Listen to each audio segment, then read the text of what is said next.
नमस्कार. दीपक रेगे कथाकथन चॅनलवर तुम्हा सगळ्यांचं मनापासून स्वागत. तुम्ही ऐकताय सुरेश वैद्य यांची आकांत ही कादंबरी आणि आज भाग 8. अभिमन्यू आणि विशाखा घराकडे जाणाऱ्या छोट्या रस्त्याकडे वळाले तेव्हा जवळजवळ 12:30 वाजत आले होते. मेहताच्या एका टोकाकडे असणाऱ्या बंगल्यापासून ते चालतच आले होते. बसेस केव्हाच बंद झाल्या होत्या आणि चालू असत्या तरी ह्या अवतारात बसमधून येण्याचं धाडस त्यांना झालं नसतं. अभिमन्यूच्या अंगावर फक्त पॅन्ट आणि बनियान होता तर विशाखानं साडीवर अभिमन्यूचा शर्ट घातला होता. त्यांचा हा विचित्र अवतार कोणालाही शंकास्पद नजरेनं त्यांच्याकडे बघायला लावणारा होता. संपूर्ण रस्ताभर ते एकमेकांशी एक शब्दही बोलले नव्हते. बोलण्यासारखं काही नव्हतंच. घडलेल्या प्रसंगानं दोघांची ही अवस्था मोठी विचित्र झाली होती. प्रसंग घडून गेला होता पण त्याच्या अजूनही ताज्या असलेल्या आठवणी मनाचा थरकाप उडवत होत्या. विशेषतः विशाखाची अवस्था तर मोठी लाजिरवाणी झाली होती. अभिमन्यू वेळेवर आपल्या मदतीला धावला नसता तर आपलं काय झालं असतं या कल्पनेनं तिची छाती अजूनही धडधडत होती. चिंध्या झालेलं शरीर गोळा करून जगणं ही कल्पनाच तिला असह्य वाटत होती.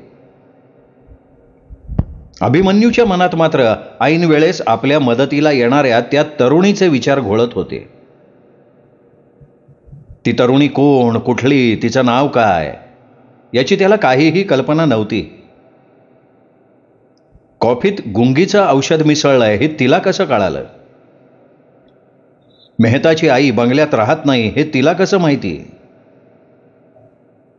आणि मुख्य म्हणजे तिने आपल्याला मदत का केली? या सगळ्या प्रश्नांची उत्तरं ती तरुणीच देऊ शकत होती आणि त्याला तर तिचं नाव गाव काहीही माहीत नव्हतं. त्या तरुणीच्या एकंदर भडक उत्तेजक वेशभूषेवरनं ती कुठली सभ्य खानदानी घराण्यातली वाटत नव्हती. त्यातच मेहतासारख्या माणसाच्या घरातलं तिचं अस्तित्व अभिमन्यूच्या मनातल्या त्या शंकेला पुष्टी देत होतं. पण असं असून सुद्धा तिने त्याच्यावर केलेल्या उपकारांचं मूल्य तो कमी मानायला तयार नव्हता. तिने जर वेळीच आपल्याला सावध केलं नसतं तर आज विशाखाचं सगळं आयुष्य उद्ध्वस्त होऊन गेलं असतं आणि आपणही आयुष्यभर स्वतःला क्षमा करू शकलो नसतो. संपूर्ण रस्ताभर अभिमन्यू या आणि असल्याच विचारात हरवून गेला होता. ते घराजवळ पोहोचले तेव्हा सगळीकडे निस्तब्ध शांतता पसरली होती. आजूबाजूच्या घरांच्या दारं खिडक्या बंद होत्या पण तरीही काही घरातनं अजून जाग दिसत होती. हसण्या बोलण्याचे आवाज ऐकू येत होते. मधूनच कुठल्या तरी घरात चाललेल्या व्हिडिओवरच्या हिंदी चित्रपटातले दणकेबाज डायलॉग ते शांत वातावरणात रस्त्यापर्यंत ऐकू येत होते. अभिमन्यू लवकरात लवकर घरी पोहोचण्यासाठी जलद पावलं उचलत होता. विशाखाला या अवतारात शेजाऱ्यांपैकी कोणी बघू नये अशी त्याची इच्छा होती. पण रस्त्यावरनं मोकाट फिरणाऱ्या कुत्र्यांना मात्र त्याची कल्पना नसावी. अभिमन्यूचा पॅन्ट आणि बनियनमधला अवतार बघून त्यांचा काहीतरी गैरसमज झाला असावा. अचानक एक कुत्रा अभिमन्यूच्या मागे धावत जोरजोरात भुंकायला लागला. एखाद्या नेत्याची री त्याच्या इतर समर्थकांनी ओढावी तसं त्या कुत्र्याचं भुंकणं ऐकताच त्याचे इतर जातभाई त्याला साथ देत जोरजोरात भुंकायला लागले आणि मग काही क्षणात कुत्र्यांच्या भुंकण्यानं ती आळी दणाणून गेली. अभिमन्यू चुचकारून कुत्र्यांना शांत करण्याचा प्रयत्न करत होता पण त्याचा उलट परिणाम होऊन ते अधिकच जोरात भुंकायला लागले होते. कुत्र्यांनी माजवलेल्या त्या गदारोळानं चकित होत दारं खिडक्या उघडून शेजारी पाजारी रस्त्याकडे बघायला लागले. रस्त्यावर लावलेल्या सोडियम व्हेपरच्या दिव्यांच्या प्रकाशात घाईघाईनं चाललेले अभिमन्यू आणि विशाखा त्यांना स्पष्ट दिसत होते. अरे, हे तर अभिमन्यू आणि विशाखा आहेत. अचानक एका स्त्रीचा स्पष्ट स्वर त्यांच्या कानावर पडला. अरे पण ही कुत्री का त्यांच्या मागे लागली आहेत? कोणा पुरुषाचा चकित स्वर ऐकू आला. अरे कुत्री मागं लागणार नाही तर काय? बघितलं का, अभिमन्यूच्या अंगावर फक्त पॅन्ट आणि बनियन आहे, त्याचा शर्ट विशाखाने घातलाय. अरे काय म्हणताय का? हळूहळू चोहोबाजूंनी कावळ्यांनी कावकाव करावी तशी एकमेकात मिसळलेली स्त्री पुरुषांची शेरेबाजी सुरू झाली होती. रात्रीच्या त्या थंड वातावरणातही अभिमन्यू आणि विशाखाला घाम फुटला होता. जे घडू नये असं वाटत होतं तेच नेमकं घडलं होतं. जाहीरपणे आपली धिंड निघावी तशी त्या दोघांची अवस्था झाली होती. लाजेनं आणि शरमेनं दोघांचेही चेहरे उतरले होते. खाली मान घालून इकडे तिकडे न बघता ते आपल्या घराच्या दरवाजाजवळ आले. त्याच वेळी एक स्त्री दुसरीला सांगत होती, संध्याकाळी मी सावित्रीबाईंना भेटायला गेले होते तेव्हा त्या सांगत होत्या की विष्णुपंतांचा साहेब फार चांगला आहे. आज विशाखा त्या साहेबांच्या आईला भेटायला जाणार आहे. अगं बाई, आईला भेटायला का साहेबाला? दुसरी स्त्री कुत्सित आवाजात हसत म्हणाली, बहुतेक साहेबांना भेटून आलेली दिसतीये. पहिली स्त्री दुसऱ्या स्त्रीच्या हसण्यात आपलं हास्य मिसळवत म्हणाली, आता मात्र विष्णुपंत नक्कीच सुटतील हो. अगं बाई, सुटायलाच पाहिजेत. साहेबाला एवढं खुश केलंय म्हटल्यावर सुटायला नको? अगं बाई गं, पण भावाची हिंमत तरी बघ. स्वतः गेला बहिणीला घेऊन. आपल्या कानात कोणीतरी उकळतं तेल टाकावं तसं त्या बायकांचं बोलणं अभिमन्यूच्या कानात शिरलं होतं. संतापानं त्याच्या कानशिल्यावरच्या नशा तट्ट फुगल्या होत्या. वाटत होतं असंच मागे फिरावं आणि बोलणाऱ्याची जीभ हासडून त्याच्या हातात द्यावी. पण मोठ्या प्रयासानं आपल्या संतापाला त्याने आवर घातला होता. विशाखाचा हात धरून झटकन तो आत शिरला आणि आपल्या मागे त्यांनी दार बंद करून टाकलं. आत येताच विशाखानं दोन्ही हातांच्या उंजळीत आपलं तोंड झाकून घेतलं आणि इतका वेळ आवरून धरलेला हुंदका तिच्या तोंडून बाहेर पडला. शिखी. अभिमन्यू तिच्या पाठीवर थोपटत म्हणाला, दादा. असं म्हणत विशाखानं त्याच्या छातीवर डोकं टेकवलं आणि ती हुंदके देत रडायला लागली. असं काय करते शिखी वेड्यासारखं? दादा, पाहिलंच ना, लोक काय नाही नाही ते बोलत होते. बोलू देत ग. अभिमन्यू मनातला राग आवरत म्हणाला, नाहीतरी या लोकांना दुसऱ्यांच्या दुःखावर डागण्या देण्याची सवयच असते.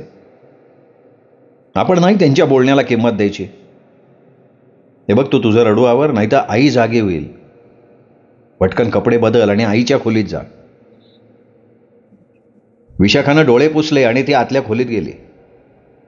अभिमन्यू काही क्षण तसाच दाराला पाठ लावून उभा राहिला. त्याच्या डोळ्यांसमोर आता एकच प्रश्न भिरभिरत होता, पुढे काय? विष्णुपंत आरोपीच्या पिंजऱ्यात उभे होते. अवघ्या 10-15 दिवसात ते आणखीन 10 वर्षांनी म्हातारे दिसायला लागले होते. त्यांचा चेहरा कमालीचा निस्तेज झाला होता. डोळे खोल गेले होते, गालाची हाडं वर आली होती, दाढी वाढली होती. पण डोळ्यात अजूनही आशेची चमक होती. आपण निरपराधी आहोत म्हटल्यावर आपली सुटका होणारच असा त्यांचा भाबडा विश्वास होता. न्यायदेवता आंधळी असते याची त्यांना कल्पना नव्हती. ती फक्त समोर आलेला पुरावा बघते, खरा खोटा कसाही. तिला फक्त पुरावा हवा असतो, मग त्यावर डोळे झाकून ती विश्वास ठेवते. विष्णुपंतांचा मात्र पुराव्यापेक्षाही स्वतःच्या चारित्र्यावर, सत्सद विवेकबुद्धीवर जास्त विश्वास होता. म्हणूनच वेळोवेळी ते अभिमन्यूला धीर देत आले होते. अभिमन्यू विष्णुपंतांच्या होला हो करत होता, पण मेहता आणि रमणभाईंनी उभे केलेले साक्षीदार, अँटी करप्शन अधिकाऱ्याची साक्ष, पुरावा म्हणून कोर्टात जमा केलेल्या आणि कमिशनरच्या सह्या असलेल्या नोटा, हे सगळं बघताना निकाल देताना कोर्टाला फारसा विचार करावा लागणार नाही याची कल्पना अभिमन्यूला आली होती.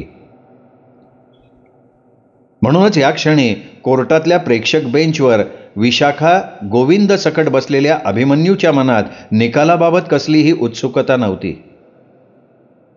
असलीच तर किती वर्ष एवढीच उत्सुकता होती. दुसऱ्या बाजूच्या बेंचवर रमणभाई, मेहता आणि आणखीन काही बडी मंडळी बसली होती.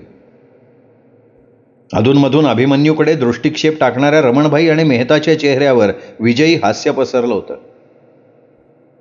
क्षणभरातच न्यायाधीश महाराजांनी आपल्या धीर गंभीर आवाजात निकाल वाचायला सुरुवात केली.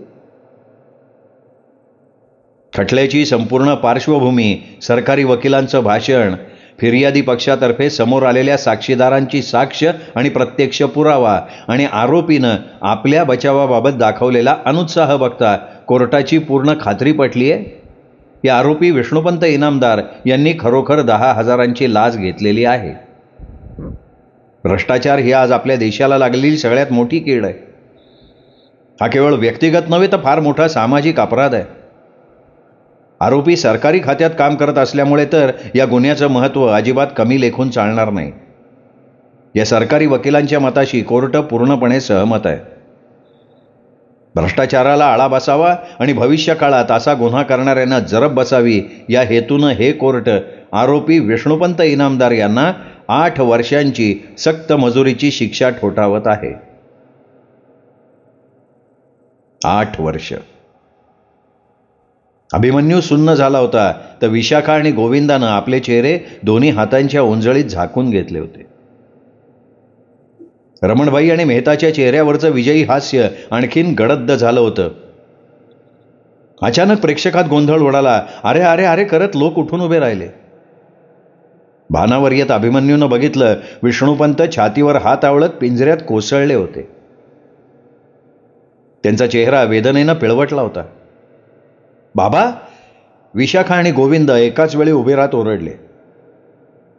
अभिमन्यूही उठून पिंजऱ्याच्या दिशेनं धावला. पण त्यापूर्वी दोघा पोलीस हवालदारांनी विष्णुपंतांचा ताबा घेतला होता. त्यांना पिंजऱ्यातून उचलून एका बेंचवर झोपवलं होतं. ॲम्ब्युलन्स बोलवा. तत्परतेनं एका हवालदाराला सूचना मिळाली. अभिमन्यू, विशाखा आणि गोविंद विष्णुपंतांच्या जवळ जायचा प्रयत्न करत होते. पण त्या पोलिसांनी त्यांना मध्ये रोखून धरलं होतं. कुणालाही ते विष्णुपंतांच्या जवळ जाऊ देत नव्हते. अभिमन्यू काहीशा अगतिक असहाय्य नजरेनं तिथूनच विष्णुपंतांकडे बघत राहिला होता. ॲम्ब्युलन्स येताच विष्णुपंतांना स्ट्रेचरवर घालून जवळच्या सरकारी रुग्णालयात हलवण्यात आलं. झाल्या प्रकारानं मेहताचा चेहरा काहीसा काळवंडला होता तर रमणभाईनं आपला चेहरा गंभीर केला होता. चाहूल लागताच सावित्रीबाई घाईघाईनं बिछाण्यावर अर्धवट उठून बसल्या. अभिमन्यू आणि विशाखा आत येताच त्यांनी काळजीयुक्त उत्सुकतेत विचारलं, काय झालं? काय निकाल दिला कोर्टाने? विष्णुपंतांना हॉस्पिटलमध्ये हलवल्यावर त्यांच्या पाठोपाठ अभिमन्यू, विशाखा आणि गोविंद हॉस्पिटलमध्ये गेले होते. पण विष्णुपंतांच्या खोलीबाहेर पहारा करणाऱ्या पोलिसानं त्यांना भेटायला मनाई केली होती. शेवटी हताश होऊन गोविंदाला तिथे थांबवून अभिमन्यू आणि विशाखा घरी आले होते. आईने विचारलेल्या प्रश्नावर क्षणभर दोघेही गप्प राहिले. मग आईजवळ बसत अभिमन्यू हसण्याचा प्रयत्न करत म्हणाला, आज कोर्टात फार मजा आली आई. म्हणजे ते सुटले? सावित्रीबाईंनी काहीशा उजळत्या चेहऱ्यानं विचारलं. नाही अगं, सुटले असं नाही.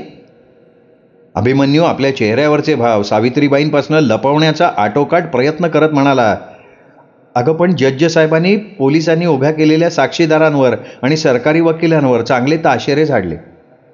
म्हणाले, तुम्ही लोक श्रीमंताच्या हातचं खेळणं बनून गरीब सभ्य लोकांविरुद्ध खोटी केस दाखल करता, त्यांच्या विरुद्ध खोटे पुरावे सादर करता. अगं बाई खरं मग? पण मग म्हणाले की माझे हात कायद्यानं बांधले गेलेत. बचाव पक्षाची पोझिशन फारशी मजबूत नाही.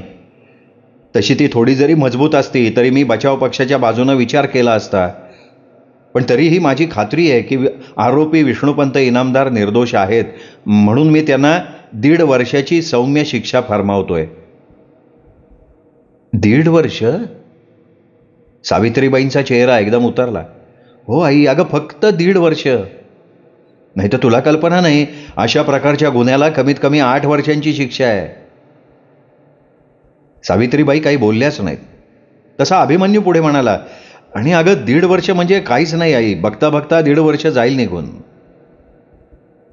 सावित्रीबाईंनी एक दीर्घ निश्वास सोडला आणि पुन्हा बिछाण्यावर आडव्या होत त्यांनी डोळे मिटून घेतले. अभिमन्यू आपल्या घशातला आवंढा गिळत सावित्रीबाईंच्या खोलीतनं बाहेर पडला. त्याच्या पाठोपाठ विशाखाई बाहेर आली. बाहेर येताच नकळत तिच्या तोंडून हुंदका फुटला. हळू. अभिमन्यू दबक्या आवाजात म्हणाला, अरे पण दादा, ही गोष्ट आपण किती दिवस आईपासून लपवून ठेवणार? हे बघ, जोवर आई पूर्णपणे बरी होत नाही ना, तोवर ही गोष्ट आईपासून आपल्याला लपून ठेवायला हवी शिकी. पण आज ना उद्या तिला खरी गोष्ट समजली तर त्याला आपला कुणाचाच इलाज नाही शिकी. हे बघ, आपण आपल्याकडनं होता होईल तेवढा प्रयत्न करायचा. शेवटी जे घडणार असेल तर ते तर आपण थांबवू शकत नाही ना. आता माझ्या रिझल्टवर सगळं अवलंबून आहे. जर चांगल्या मार्कांनी मी पास झालो तर पटकन मला एखादी चांगली नोकरी मिळून जाईल. बाबांनी माझ्या शिक्षणासाठी हे घर गहाण टाकलंय, ते सोडवण्यासाठी मग मला काहीतरी प्रयत्न करता येतील. अर्थात हे तो फक्त विशाखाच्या समाधानासाठी बोलला होता. कारण जरी नोकरी लागली तरी बाबूलाल शेठचं कर्ज फेडण्या इतपत पैसा आपण 1-2 महिन्यात उभा करू शकणार नाही याची त्याला कल्पना होती. अभिमन्यू विष्णुपंतांना भेटायला बाहेर पडत असताना दारातच त्याला एक पोलीस कॉन्स्टेबल भेटला. आपणच का अभिमन्यू इनामदार? अहो, काय काम आहे? तुम्हाला साहेबांनी ताबडतोब बोलवले भेटायला. आता आणखीन काय उद्भवलं? अभिमन्यूच्या छातीत नकळत धडधडायला लागलं. काही विशेष आहे का हवालदार साहेब? कॉन्स्टेबलनं गंभीर चेहरा करत नुसते खांदे उडवले. तुम्ही माझ्याबरोबर येतोय का? नाही, चला ना. अभिमन्यू कॉन्स्टेबल बरोबर पोलीस ठाण्यावर आला. या ना, या. अभिमन्यूला बघताच इन्स्पेक्टर विलक्षण सहानुभूतीपूर्ण स्वरात म्हणाला, बसा की. अभिमन्यू त्यांच्या समोरच्या खुर्चीत बसला. मनातून मात्र तो कमालीचा चकित झाला होता. आजपर्यंतचा त्याचा पोलीस डिपार्टमेंटचा अनुभव अतिशय वाईट होता. आजवर किमान 3-4 वेळा तरी तो पोलीस ठाण्यावर आला होता, पण कुठलाच पोलीस अधिकारी त्याच्याशी कधी सौजन्यानं वागला बोगला नव्हता. बसायला सांगणं तर लांबच राहिलं. एखाद्या गुन्हेगारासारखी त्यांनी त्याला वागणूक दिली होती. तासभर त्याला ताटकळत उभं केलं होतं. त्यांनी काही विचारायचा बोलायचा प्रयत्न करताच आपल्या खास कमावलेल्या पोलिसी आवाजात खेकसून त्यांनी त्याला गप्पही केलं होतं. आणि आज एकदम बसायला खुर्ची. इतर अनेक सप्ताहांप्रमाणे पोलिसांचाही काही सौजन्य सप्ताह वगैरे चालू आहे काय? काय घेणार तुम्ही, चहा कापी? इन्स्पेक्टरनं विचारलं. चक्क अभिमन्यूला आणखीन धक्का बसला. इतर वेळी साधं पाणीही न विचारणार इन्स्पेक्टर आज एकदम चहा कॉफीचं विचारत होता. No thanks. आपलं माझ्याकडे काही काम होतं का साहेब? हां, तसा मी सुद्धा आता आपल्याकडेच यायला निघालो होतो साहेब. इन्स्पेक्टरनं प्रश्नार्थक मुद्रेनं अभिमन्यूकडे बघितलं. गेले 3 दिवस माझे वडील हॉस्पिटलमध्ये आहेत, पण मला त्यांना एकदाही भेटू दिलं गेलं नाही. त्यांच्या खोलीबाहेर पहारा करणाऱ्या पोलिसांना प्रत्येक वेळी परवानगी नाकारली. साहेबांची परमिशन नाही म्हणत होता. त्याच्यासाठीच आज मी तुमच्याकडे यायला निघालो होतो. साहेब, फक्त एकदा मला त्यांना भेटायची परवानगी द्या. मी फार वेळ नाही थांबणार, फक्त 5-10 मिनिटं प्लीज. नकळत अभिमन्यूच्या आवाजात एक प्रकारची लाचारी आली होती. इन्स्पेक्टरचा चेहरा आता आणखीनच गंभीर झाला होता. क्षणभर तो काही न बोलता गप्प बसला. मग आवाजच स्थिर ठेवण्याचा प्रयत्न करत गंभीर स्वरात म्हणाला, त्यांच्याबद्दलच काही सांगण्यासाठी मी तुम्हाला इथं बोलवून घेतलंय. काय? नकळत अभिमन्यूची छाती धडधडायला लागली होती. एक अत्यंत वाईट बातमी आहे. वाईट बातमी? कसली? तुमच्या वडिलांनी आज पहाटेच्या सुमाराला हॉस्पिटलच्या 3ऱ्या मजल्यावरनं उडी मारून आत्महत्या केली. हे ऐकलं आणि अभिमन्यू बसल्या जागी ताठ झाला. क्षणभर अविश्वासानं तो इन्स्पेक्टरच्या तोंडाकडे बघतच राहिला. I am sorry mister Abhimanyu. Inspector अभिमन्यूच्या हातावर थोपटत म्हणाला. आम्ही त्यांच्यावर तातडीनं उपचार करण्याचा प्रयत्न केला, पण he is no more. On the स्पॉटच गेले. अभिमन्यूनं टेबलावर डोकं टेकवलं आणि तो आतल्या आत दाटल्यासारखा रडायला लागला. त्याचं सगळं शरीर त्या हुंदक्याने गदगदत होतं. Relax relax mister Abhimanyu. Inspector उठून त्याच्या जवळ आला. त्याच्या पाठीवरनं हळूवार थोपटत म्हणाला, तुमचे वडील असं काय करतील याची आम्हाला कल्पना असते ना, तर आम्ही जास्तीची खबरदारी घेतली असती. अभिमन्यूनं एकदम मान वर करून इन्स्पेक्टरकडे बघितलं. मग आवंढा गिळत विषण्ण स्वरात म्हणाला, आणि काय केलं असतं तो तुम्ही खबरदारी घेऊन? 8 वर्ष त्यांना तुरुंगात डांबून टाकलं असतं. त्यांनी न केलेल्या अपराधाची शिक्षा तुम्ही त्यांना जबरदस्तीनं भोगायला लावली असती. इन्स्पेक्टरनं सहानुभूतीनं अभिमन्यूच्या पाठीवर थोपटला आणि म्हणाला, हे बघा, तो निर्णय आमचा नव्हता. तो निर्णय कोर्टाचा होता अभिमन्यू. आमचं काम फक्त त्या निर्णयाची अंमलबजावणी करणं एवढंच असतं ना. आम्हाला स्वतःची मतं नसतात किंवा आम्ही जाणून बुजून कोणाला तुरुंगात डांबत बी नाही. पण जाणून बुजून एखाद्या विरुद्ध खोटे पुरावे तर उभे करू शकता. त्या पुराव्याच्या जोरावर एखाद्या निरपराधी माणसाला गुन्हेगार साबित तर करू शकता, जसं माझ्या वडिलांना केलं होतं. इन्स्पेक्टर काही बोलला नाही. खरं तर मनातनं त्याला अभिमन्यूचा राग आला होता, पण सध्याची त्याची मनस्थिती बघता त्याचं बोलणं त्याने फारसं मनावर घेतलं नव्हतं. साहेब, तुम्हीच विचार करा. माझे वडील खरोखर दोषी असते, खरोखर त्यांनी असा काही गुन्हा केला असता, तर त्यांनी आपल्या जीवनाचा अंत करून घेतला असता का? नसता घेतला हो. कारण गुन्हेगारी प्रवृत्तीचा माणूस एवढा भावनाशील असत नाही. तुमचं म्हणणं खरं असेलही, इन्स्पेक्टर सौम्य स्वरात म्हणाला. काही वेळा उत्साहाच्या भरात किंवा अगदी तुम्ही म्हणता त्याप्रमाणे हेतुपूर्वक पोलीस खोटे पुरावे उभे करीत असतील बी. पण म्हणून सगळं पोलीस डिपार्टमेंट भ्रष्टाचारी आहे, खऱ्या गुन्हेगारांना पाठीशी घालणार आहे, असं म्हणणं धाडसाचं ठरेल. अर्थात सध्याची तुमची मनस्थिती बघता तुमच्या या वक्तव्याबद्दल मी तुम्हाला मुळीच दोष देत नाही. आम्ही पोलीसवाले जसे एखाद्या गुन्ह्याचा तपास करताना संबंधित प्रत्येक व्यक्तीकडे संशयित म्हणून बघतो, तसा तुमच्या वडिलांच्या बाबत जो काय प्रकार घडला त्यामुळे सगळ्या पोलीस डिपार्टमेंटविषयीचं तुमचं मत कलुषित झालंय हे समजू शकतो ना मी. पोलीस खात्यात असेही काही समजूतदार अधिकारी आहेत. तर अभिमन्यूच्या मनात विचार आला. नकळत त्याच्या मनातला कडवटपणा काहीसा कमी झाला. एनिवे, इन्स्पेक्टर त्या संभाषणाचा समारोप करत म्हणाला, तुमच्या वडिलांची डेड बॉडी आम्ही पोस्टमार्टमसाठी पाठवली. काही तांत्रिक आणि कायदेशीर बाबी पूर्ण होताच बॉडी तुमच्या ताब्यात दिली जाईल. केव्हा? शक्यतो आज संध्याकाळपर्यंत, फार तर फार उद्या सकाळी. मी स्वतः जातीनं त्याबाबत लक्ष देतो. ठीक आहे साहेब, असं म्हणत अभिमन्यू उठून उभा राहिला. तसं एकदम काहीतरी आठवल्यासारखं इन्स्पेक्टर आपल्या टेबलचा ड्रॉवर उघडत म्हणाला, पण 1 मिनिट थांबा. तुमच्या वडिलांच्या जवळ आम्हाला एक पत्र सापडलं. बहुतेक आत्महत्या करण्यापूर्वी त्यांनी ते लिहिलेलं असावं. पत्र सापडलं? हा, तुम्हाला उद्देशून लिहिलंय ते. असं म्हणत इन्स्पेक्टरनं घडी केलेला एक कागद अभिमन्यूच्या हातात दिला. अभिमन्यूनं थरथरत्या हातानं तो घेतला, उघडला. बाबांचं शेवटचं पत्र. नकळत अभिमन्यूचे डोळे भरून आले. क्षणभर त्यांनी डोळे मिटून घेतले. मनात उचंबळून आलेल्या भावनांना आवर घालण्याचा प्रयत्न केला. मग डोळे कोरडे करत त्याची नजर पत्रातल्या मजकुरावरनं फिरायला लागली. विष्णुपंतांनी लिहिलं होतं, अभि, हे पत्र तुझ्या हातात पडेल त्यावेळी मी या जगात नसेन. हा निर्णय मी केवळ क्षणिक नैराश्यातनं घेत नाहीये, तर पूर्ण विचार करून घेतोय. कारण तसंही माझं आयुष्य आता किती राहिलं होतं. त्यातूनही माझ्यावर हे किटाळ आलं नसतं किंवा यातून माझी निर्दोष सुटका झाली असती, तर निदान तू, गोविंदा, मार्गी लागेपर्यंत मला तुमच्यासाठी काहीतरी करता आलं असतं. पण आता 8 वर्षांची शिक्षा भोगायची म्हटलं तर ही शिक्षा भोगून मी जेव्हा बाहेर येईन तेव्हा माझा कुणाला काहीही उपयोग नसणार. कुणासाठीच मी काहीच करू शकणार नाही. मग माझ्या त्या असण्याला काय अर्थ उरणार आहे? उलट माझं असणंच कदाचित क्लेशदायक ठरण्याची शक्यता आहे. कारण 8 वर्षात विसरला गेलेलो मी, माझा भूतकाळ, मी बाहेर येताच पुन्हा ताजा होणार आणि त्याचे चटके तुम्हा लोकांना बसणार.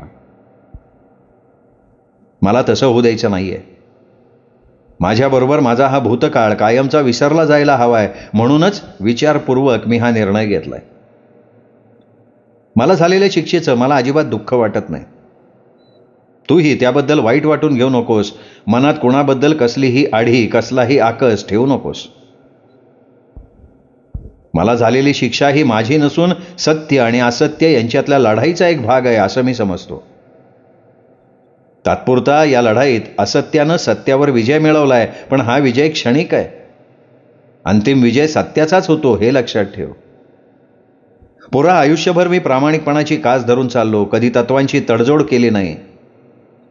हाच माझा आदर्श तूही पुढे चालवावास अशी माझी शेवटची इच्छा आहे. कारण ही लढाई कोणा एका विष्णुपंत इनामदाराची नाही, तर तुझ्यासारख्या तरुणांची आहे. तुम्हीच आता या भ्रष्टाचारी यंत्रणेविरुद्ध पेटून उठायला हवं. जिथे जिथे शक्य आहे तिथे तिथे या भ्रष्टाचाराच्या विरुद्ध लढा द्यायला हवा. या लढाईची सगळी सूत्र आता मी तुझ्या हवाली करून जातोय. मला कल्पना आहे मी तुझ्यावर फार मोठी जबाबदारी टाकून जातोय. तुझ्या आईचा, बहिणीचा, भावाचा आता तूच एकमेव आधार आहेस. माझी पूर्ण खात्री आहे ही जबाबदारी तू समर्थपणे पेलशील आणि माझी कमतरता त्यांना भासू देणार नाही. आणखीन काय लिहू? माझे आशीर्वाद सदैव तुझ्या पाठीशी आहेत. तुझाच हट्टी बाप, विष्णुपंत. मित्रांनो, हा 8वा भाग इथेच संपला. 9वा भाग उद्या. तोपर्यंत नमस्कार मित्र हो.